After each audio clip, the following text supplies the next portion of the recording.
The Book of Deuteronomy chapter 15. At the end of every 7 years thou shalt make a release.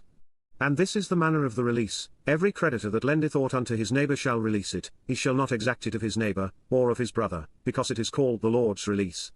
Of a foreigner thou mayest exact it again, but that which is thine with thy brother thine hand shall release, save when there shall be no poor among you, for the Lord shall greatly bless thee in the land which the Lord thy God giveth thee for an inheritance to possess it, only if thou carefully hearken unto the voice of the Lord thy God, to observe to do all these commandments which I command thee this day.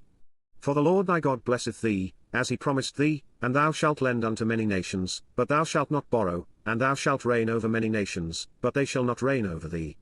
If there be among you a poor man of one of thy brethren within any of thy gates in thy land which the Lord thy God giveth thee, thou shalt not harden thine heart, nor shut thine hand from thy poor brother, but thou shalt open thine hand wide unto him, and shalt surely lend him sufficient for his need, in that which he wanteth.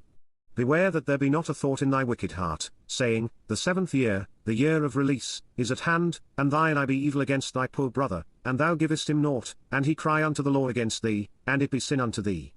Thou shalt surely give him, and thine heart shall not be grieved when thou givest unto him, because that for this thing the Lord thy God shall bless thee in all thy works, and in all that thou puttest thine hand unto.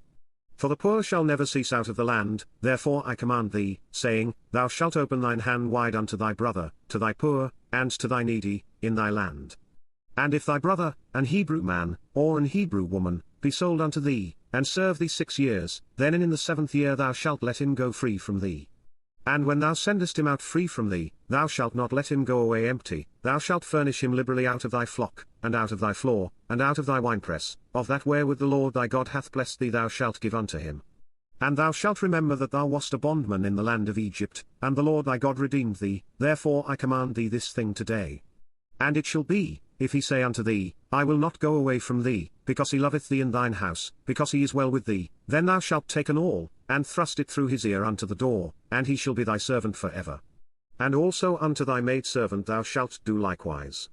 It shall not seem hard unto thee, when thou sendest him away free from thee, for he hath been worth a double hired servant to thee, in serving thee 6 years, and the Lord thy God shall bless thee in all that thou doest.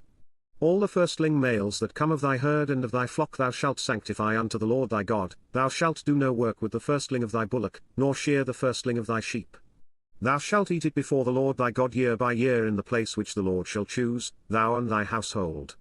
And if there be any blemish therein, as if it be lame, or blind, or have any ill blemish, thou shalt not sacrifice it unto the Lord thy God. Thou shalt eat it within thy gates, the unclean and the clean person shall eat it alike, as the roebuck, and as the hart. Only thou shalt not eat the blood thereof, thou shalt pour it upon the ground as water,